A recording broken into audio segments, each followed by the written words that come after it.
Number of integral solutions.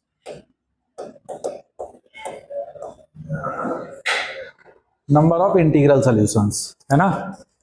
तो इसके हम कैसे इसको करेंगे, तो देखो जैसे सपोज कर लो कि तुम्हारे को एक हमने क्वेश्चन दिया कि x plus y is equal to 4। Simple, x plus y is equal to 4 और हमने कहा इसके total number of integral solution कितने होंगे, किसके, इस इक्वेशन के। क्या क्या पॉसिबिलिटीज हो सकती हैं जरा बताओ।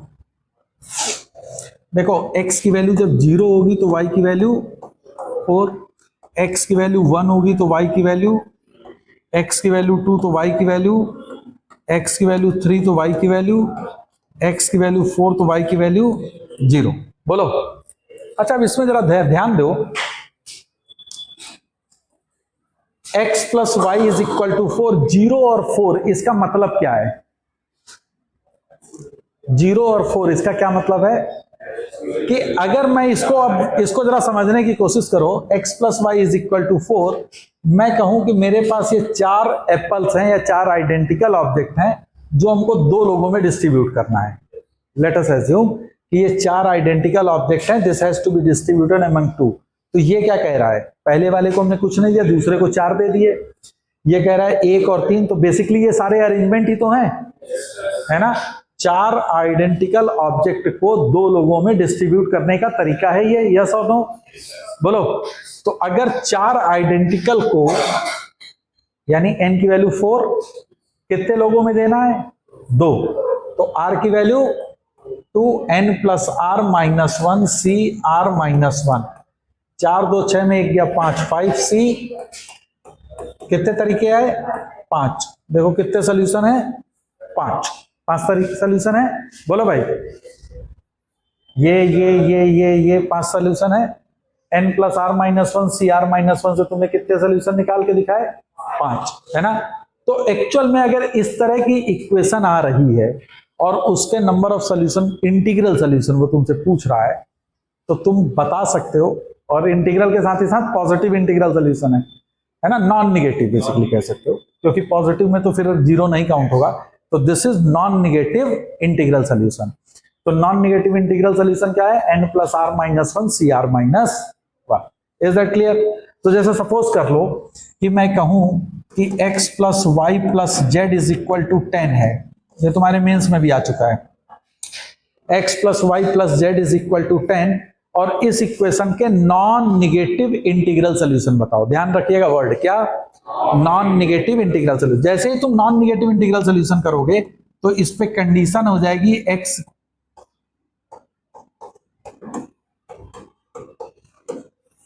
लिख लोगे ये आराम से, है ना, कि this is non negative integral solution. तो अब इसका क्या हो जाएगा नॉन निगेटिव इंटीग्रल सोल्यूशन, यानी 10 आइटम्स को कितने लोगों में डिस्ट्रीब्यूट करो, 3, तो कितने हो जाएंगे, 10 प्लस 3 माइनस 1 सी 3 माइनस 1, 12 में 1 गया 11, 11 C2। बोलो 11 C2 का मतलब 55। Is that okay. 11 C2 is 10 3, तो 12 C2 कर लो भाई। तो 12 C2 का मतलब कितना हो गया, हाँ 66। तो 66 is the answer. Is that okay. तो 12 C2 इज 66। तो x plus y plus z is equal to 10 के नॉन निगेटिव इंटीग्रल सोल्यूशन कितने बनेंगे, 66। ये समझ में आ गया कि अगर हमें इक्वेशन दी जाए, लीनियर इक्वेशन, और इस पे हमको नॉन निगेटिव इंटीग्रल सोल्यूशन की बात करें, तो नॉन निगेटिव इंटीग्रल सोल्यूशन कितने होंगे, n plus r minus 1 C r minus 1। बोलो भाई। अब सपोज कर लो इसी में वो कह देता positive integral solution, positive integral solution. अभी तुमने कौन सा देखा था, अभी हमने क्या पढ़ा था, नॉन निगेटिव इंटीग्रल सोल्यूशन। अभी हमने क्या पढ़ा था, नॉन निगेटिव इंटीग्रल सोल्यूशन, मतलब उसमें 0 इन्वॉल्व था। अब हम करने जा रहे हैं पॉजिटिव इंटीग्रल सोल्यूशन, उसमें 0 इन्वॉल्व नहीं होगा। तो जैसे सपोज कर लो x plus y is equal to 4 है ना। तो पिछले वाले में तुमने देखा था कि इसके कितने आए थे, 0 4 1 3 2 2 3 1 एंड 4 0। अब ये दोनों तो इसमें पॉसिबल नहीं हो सकता, क्योंकि ये नॉन निगेटिव इंटीग्रल सॉल्यूशन तो ठीक है, लेकिन पॉजिटिव इंटीग्रल सॉल्यूशन पॉसिबल नहीं है, क्योंकि ये जीरो इन्वॉल्व नहीं हो सकता, एक्स की वैल्यू जीरो से बड़ी ही होगी। तो टोटल कितने आए आर्टिकल? 3। तो बेसिकली कहने का मतलब क्या है कि जैसे पॉजिटिव इंटीग्रल सॉल्यूशन का मतलब है तो वो एक तो वैल्यू लेगा ही लेगा कम से कम।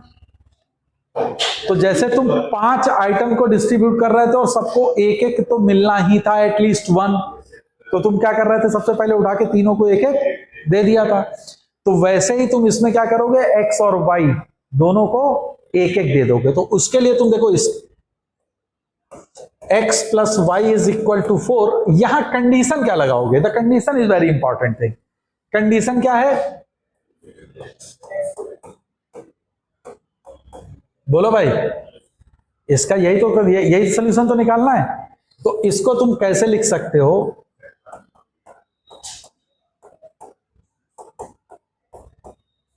अब इसको एक वेरिएबल ले लो और इसको दूसरा वेरिएबल मान लो, ये है x1 और दूसरा है y1 greater than equal to 0।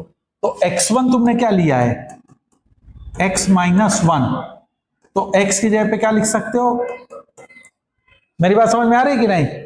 y1 को तुमने क्या लिया है? तो y1 plus 1 is equal to y। अब इस इक्वेशन में x plus y equal to 4, तो क्या लिखोगे? x1 plus 1 plus x2, y1 है, y1 plus 1 is equal to 4, या तुम कहोगे x1 plus y1 is equal to 2। और कंडीशन क्या आ गई? अब ये कंडीशन इज वेरी इंपॉर्टेंट, आपको ये हमेशा बनानी है, greater than equal to 0, greater than equal to 0। तो अब इसमें तुम्हें क्या दिख रहा है? 2 आइटम को कितने लोगों में डिस्ट्रीब्यूट करना है? 2 लोगों में। तो क्या हो जाएगा? 2 प्लस 2 माइनस 1 C2 माइनस 1। समझ में आया? तो this is 4 minus 1, that is 3 C1, 3। और देखो यहां पे कितने सोल्यूशन थे? 3। Is that clear? नहीं समझ में आया है ना? तो बेसिक चीज इंपॉर्टेंट क्या है? कंडीशन। नहीं समझ में आया? क्लियर है? जैसे सपोज कर लो कि मैं कहूं तुमसे कि 10 आइटम्स हैं। कितने आइटम्स हैं? 10 आइटम्स हैं, 3 पर्सन्स में डिस्ट्रीब्यूट करने हैं। 3 पर्सन में डिस्ट्रीब्यूट करने हैं, so that each get odd number of items। तो बताओ जरा हमको कितने तरीके हो जाएंगे? 10 items has to be distributed among 3 persons so that each will get the odd number of the items। कैसे सॉल्व करोगे?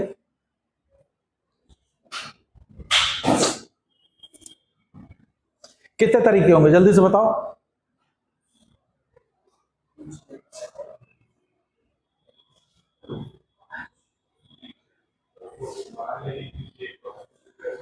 अरे भाई, 10 आइटम को 3 लोगों में बांटना है और सबको क्या मिले? Odd number. 3 को अगर ऑड नंबर दोगे तो उसका सम कभी भी इवन नहीं होगा। 3 लोगों को अगर तुम ऑड नंबर की चीजें पकड़ाओगे तो उसका सम इवन हो सकता है क्या? नहीं होगा।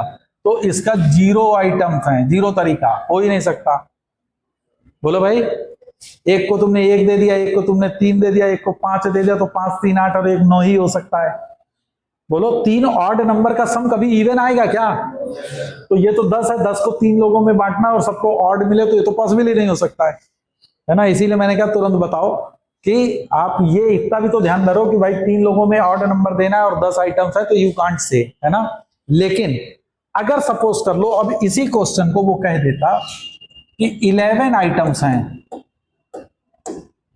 3 लोगों में बांटना है, 3 पर्सन्स में, और सबको क्या मिले, ऑड नंबर। अब ये किया जा सकता है, अब ये करा जाएगा। तो अब देखो इसको कैसे सॉल्व करोगे। 3 पर्सन तुमने ले लिए, x plus y plus z is equal to 11, है ना। x को देने के तरीके कितने हैं,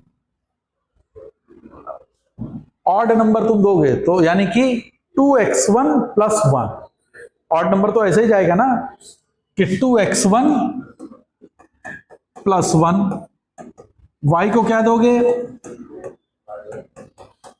z को क्या दोगे, इज इक्वल टू 11।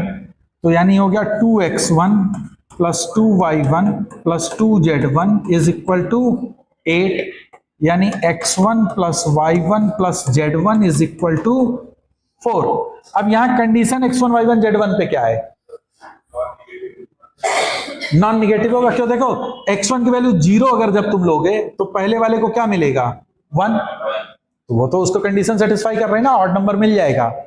इसी तरह से अगर मान लो y1 वाला 0 हो गया तो ये क्या दे देगा, 1, तो ये इसको ऑड नंबर दे देगा। अगर मान लो z1 वाला 0 होगा तो ये इसको 1 दे देगा। तो ऑड नंबर की कंडीशन हैज बीन सेटिस्फाइड। नहीं समझ में आई, बात समझ में आई है ना। तो इसलिए यहां पे कंडीशन क्या है कि x1 y1 and z1 all is positive. तो अब तुम्हारे पास क्या बन गया, सिंपल इक्वेशन है x1 plus y1 plus z1 is equal to 4, और इसमें हमें क्या निकालना है, नॉन निगेटिव इंटीग्रल सोल्यूशन। अब नॉन निगेटिव इंटीग्रल सोल्यूशन के लिए क्या होगा, n plus r minus 1 c r minus 1, तो that is 4 plus 3 minus 1 c 3 minus 1, ये कितना हो गया 6c2, दैट इज 15। तो टोटल 15 तरीके से आप 11 आइटम्स को 3 पर्सन्स में डिस्ट्रीब्यूट कर सकते हैं, so that each will get odd numbers, है ना। तो जब भी आप यहां पे इक्वेशन लिखेंगे, जो ओरिजिनल इक्वेशन बनेगी, तो जो कंडीशन दे रहा है कि इसको इतने मिलने चाहिए उसको आप मेंशन करिए and then apply the formula, है ना।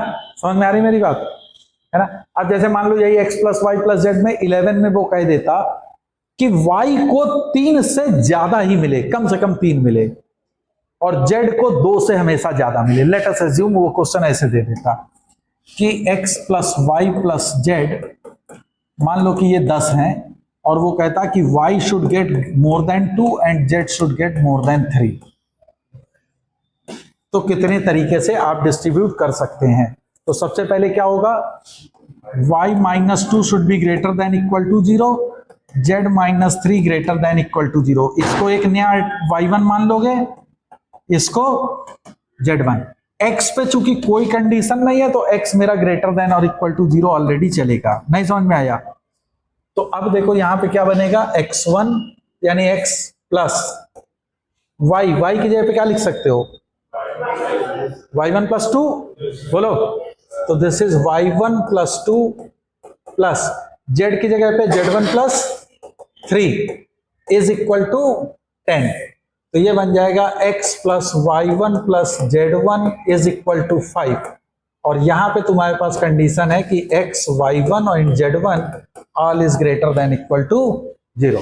तो अब 5 को 3 लोगों में डिस्ट्रीब्यूट करना है, नॉन नेगेटिव इंटीग्रल सॉल्यूशन। तो this comes out to be 5 plus 3 minus 1 c 3 minus 1।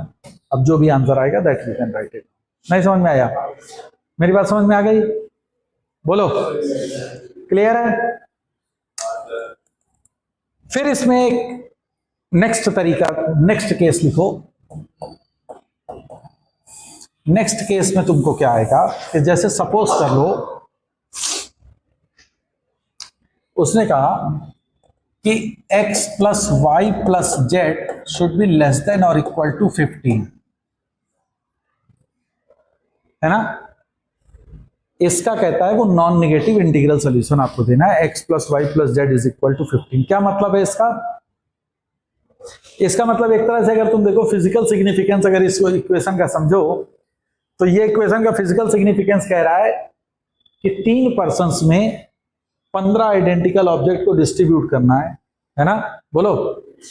और वो तीनों पर्सन का जो सम होगा वो 15 या 15 से कम होगा। है ना।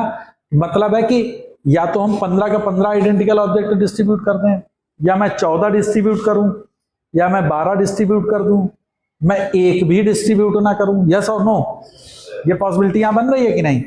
इसका मतलब अगर देखो ये लेस देन और इक्वल टू का मतलब क्या है, मैक्स टू मैक्स इसको कितना दे, एटमोस्ट 15 देना हो, तो एटमोस्ट को मैंने क्या कहा था, किसमें कन्वर्ट करो, एग्जैक्टली में। तो आप कह सकते हैं कि x plus y plus z is equal to 15, और x plus y plus z is equal to 14, और x plus y plus z is equal to 13, ऐसे करता चला जाएगा, x plus y plus z is equal to 0। बोलो, तो ये सारे केस आप सॉल्व कर सकते हो फिर आराम से नॉन नेगेटिव इंटीग्रल सोल्यूशन से। बहुत लंबा पड़ेगा, है ना भाई। 15 अगर इसने दे दिया तो पहले तो 15 केस बना के हमको सॉल्व करना पड़ेगा। मान लो यहाँ 100 लिख देगा तो काफी 100 बैठ के बनाओगे तो पॉसिबल नहीं होगा। अब इसी को देखो दूसरे तरीके से कैसे सोचो। अगर जैसे सपोज करो कि x plus y plus z is less than और इक्वल टू 15 की वो बात कर रहा है। सपोज करो उसने 15 आइटम पूरे पूरे इन 3 लोगों में डिस्ट्रीब्यूट कर दिए, तब तो कोई प्रॉब्लम नहीं है। उसने 14 आर्टिकल डिस्ट्रीब्यूट किए, तो वो एक अब जो बच गया वो एक तरह से मैं कहूं किसी चौथे को उसने दे दिया। अभी थोड़ी देर के लिए ये समझो कि जैसे सपोज कर लो कि ये 3 बॉक्स हैं, इन 3 बॉक्स में तुमने 14 आर्टिकल दिए, तो इस बॉक्स में कितना आएगा, 1, क्योंकि टोटल मेरे पास कितने एप्पल हैं, ये आइडेंटिकल ऑब्जेक्ट है 15। 3 लोगों में अगर तुमने 14 दिया तो इसको कितने मिल गए, 1। अगर मान लो इन 3 लोगों में तुमने 13 बांटे होते तो इसको कितने मिलते, 2। इसी तरह से अगर मान लो कि इसमें तुमने 8 दिए होते तो यहां कितने बचते, 7, 15 होने चाहिए ना। तो 8, 7, 15, बोलो भाई, है ना। तो मेरे कहने का मतलब है कि अगर इस क्वेश्चन को हम थोड़ा सा रीडिफाइन करें और मैं एक चौथा वेरिएबल w इंट्रोड्यूस करूं, ओके। अब देखो जब वो इनको 14 देगा तो इसको कितना दे देगा, 1। जब इनको वो 8 दे रहा होगा तो इसको 7। जब इनको वो 6 दे रहा होगा तो इनको 9। बोलो भाई, समझ में आ रही मेरी बात। तो एक तरह से अब हम 15 आर्टिकल को कितने लोगों में डिस्ट्रीब्यूट कर रहे हैं, 4 लोगों में। और जब वो इन तीनों को 15 देगा तो इसको कितना दे रहा होगा, 0। तो W पे क्या कंडीशन है, ग्रेटर देन और इक्वल टू 0। बोलो, और एक्स वाई जेड ऑलरेडी तुम्हारा ग्रेटर देन और इक्वल टू 0। तो मेरी यहां कंडीशन हो गई कि x y z and W all should be greater than और इक्वल टू 0। तो अब 15 आर्टिकल को 4 लोगों में डिस्ट्रीब्यूट करना है। इस क्वेश्चन का सोल्यूशन क्या है कि 15 article has to be distributed among 4 person. समझ में आई मेरी बात, कैसे करोगे, 15 प्लस 4 माइनस 1 C4 माइनस 1, 19 में गया 18, 18 C3, 18 C3 is the answer. अरे बोलो भाई, तो 18 C3 will be the answer for this question. समझ में आया कि किस तरीके से 15 आर्टिकल को हम 4 लोगों में 4 लोगों में डिस्ट्रीब्यूट कर सकते हैं। लेकिन ये याद रखना, जब कभी भी लेस देन और इक्वल टू का साइन है तो आप क्या करोगे, उसमें एक डमी वेरिएबल अपनी तरफ से इंट्रोड्यूस कर दोगे और वो चौथा वेरिएबल की तरह ट्रीट होगा एंड देन प्रोसीड। क्लियर है, बोलो भाई, समझ में आ गया।